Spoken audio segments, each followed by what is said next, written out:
السلام عليكم. بسم الله والصلاة على رسول الله. العيد على الابواب، وكاين اللي قال لك فصلنا خروف الاجزاء تاعو بسرعه وهو معلق. ساهل ماهل، الخروف ميت ما عنده اي مقاومه. اول حاجه نزعوا الكتاف عنده 3 عظام. تعرف العظم الاول الشن الفيمه، ومن بعد هذه الصفيحه تخلص هنا، حنا نقطعوها هنا شويه.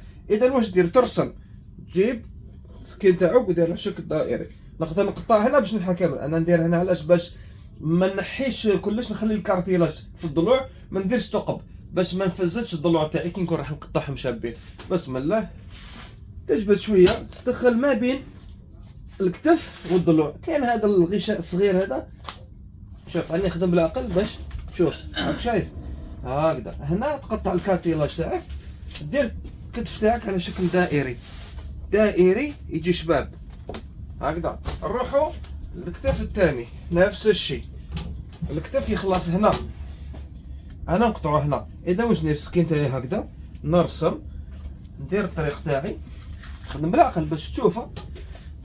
ندخل السكين تاعك ما بين الضلعه والكتف نفس الشيء. هنا نقطع الكارتيلاج، نخليه شويه في الاخر هكذا. نروحوا دركا للرقبه. الرقبه سهله مهله. شوفوا جماعه، تحكم السكين تاعك ضلوع ماشيين هكذا، تدور عكسهم هكذا. تدور السكين تاعك يمشي مع الرقبه ومع الضلوع نفس الشيء. تخلي السكين تاعك هكذا، تجيب نفس الخط نفس القطعه. راك شايف منا نفس الشيء. هنا خلاص ما عندنا ما نديرو. هنا استعمل يديك، تجبد الرقبه اللي عندك هكا، ومن بعد على جهه واحده اخرى. ما فيها اي مقاومه، لا ساطور لا تمرميد لا عمار بوزوار. ها هي سهله. ما نحي الرقبه نظيفه. غنزيد نحي لكم الحوض الفخذ. تروح للحوض اوكي، دير هكذا، تلقى الحوض هنا يخلص. واش دير؟ دخل السكين تاعك هنا، راك شايف؟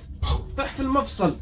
ها راني في المفصل. ها سهل ما كان حتى مقاومه. ها شوف، دير هنا ثقب باش تحكم، ومن بعد هكذا زدنا نحينا الظهر كومبلي.